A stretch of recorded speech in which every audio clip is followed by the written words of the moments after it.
Hello दोस्तों, आप सबका स्वागत है राजस्थान एकेडमी पे। आज हम बात करने वाले हैं एआईबी एग्ज़ाम के बारे में, जो कि हर साल कंडक्ट होता है। साल में 2 बार कंडक्ट होता है ये exam, all India bar council examination. आखिर होता क्या है? ये exam bar council of India द्वारा कंडक्ट करवाया जाता है। जितने भी एलएलबी स्टूडेंट होते हैं उन सब के लिए एलएलबी करने के बाद आपको अपने लोकल बार में रजिस्ट्रेशन करवाना होता है। लोकल बार में रजिस्ट्रेशन करवाने के बाद में आपको एक एग्ज़ाम क्लियर करना होता है। वो एग्ज़ाम है एआईबी का, ऑल इंडिया बार काउंसिल का। इसमें आप एज ए एडवोकेट, आप मतलब एडवोकेट हैं, उसके बाद में आपको एग्ज़ाम देना होता है। इसमें ये देखा जाता है कि आपको 3 ईयर लॉ के अंदर या 5 ईयर लॉ के अंदर कितना नॉलेज मिला है। अब ये 5 ईयर लॉ वाले 5 ईयर एलएलबी मतलब एलएलबी कंप्लीट होने के बाद करोगे, चाहे 3 ईयर की हो चाहे 5 ईयर की हो। एज लिमिट इसके अंदर कुछ नहीं होती है। आप किसी भी एग्ज़ाम मतलब ये एग्ज़ाम किसी भी एज के अंदर आप दे सकते हैं। और यह एग्ज़ाम आपको आप मतलब लोकल बार में रजिस्ट्रेशन करवाने के 2 साल के अंदर आपको देना होता है।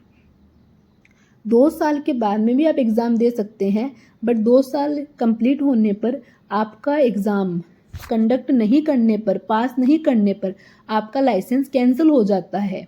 इस एग्ज़ाम का पैटर्न क्या होता है? इस एग्ज़ाम का पैटर्न होता है, ये एक ओपन बुक एग्ज़ाम होता है।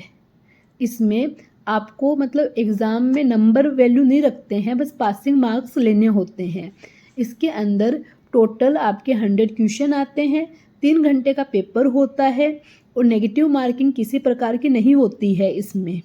और वैसे हर साल कुछ ना कुछ रूल चेंज होते हैं, तो इस बार एआईबी 19 के अंदर क्या रूल देखने मिलते हैं वो हम नेक्स्ट देखेंगे।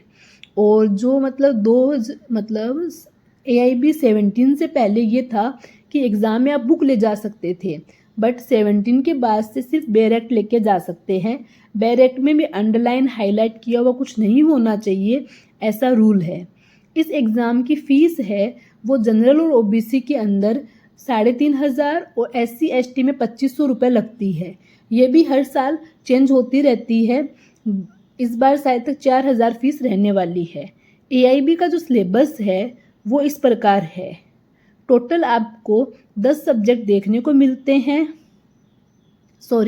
टोटल आपको 18 से 20 सब्जेक्ट देखने को मिलते हैं। सबको अलग अलग नंबर में डिवाइड किया हुआ रहता है। आपको इसके अंदर सिर्फ पासिंग मार्क्स मतलब 40 नंबर लेके आने होते हैं, तो उस अकॉर्डिंग ही आप इसमें प्रिपरेशन कर सकते हैं। जो हाईएस्ट मार्क्स वाले सब्जेक्ट हैं, खाली उन्हीं सब्जेक्ट को तैयार करके आप ये एग्ज़ाम आराम से क्लियर कर सकते हैं। इसके अंदर जो रिज़ल्ट आता है उसके अंदर नंबर शो नहीं करते हैं, खाली पास और फेल ही लिखा हुआ होता है। एग्ज़ाम पास हो जाने के बाद आपका COP जारी होता है, जो कि आपको बाय पोस्ट मिलता है 1 साल के अंदर। इसके बाद में यदि आप 2 साल के अंदर ये एग्ज़ाम नहीं देते हैं तो क्या होता है, ये बात हम पहले ही कर चुके हैं। जो आपका एडवोकेशन वाला लाइसेंस है जिससे आप कोर्ट में प्रैक्टिस कर रहे हैं, वो आपका कैंसिल हो जाता है। परमानेंट लाइसेंस आपका वापस तभी मिलता है जब आपको ये एग्ज़ाम आपने क्लियर कर लिया हो। अदरवाइज़ आपको परमानेंट नहीं मिलता है, सिर्फ प्रैक्टिस लाइसेंस मिलता है 2 साल के लिए। और इस एग्ज़ाम को फर्स्ट अटेम्प्ट में क्लियर करने के लिए आपको सिर्फ इम्पोर्टेंट सब्जेक्ट ही पढ़ने चाहिए। Thank you for watching.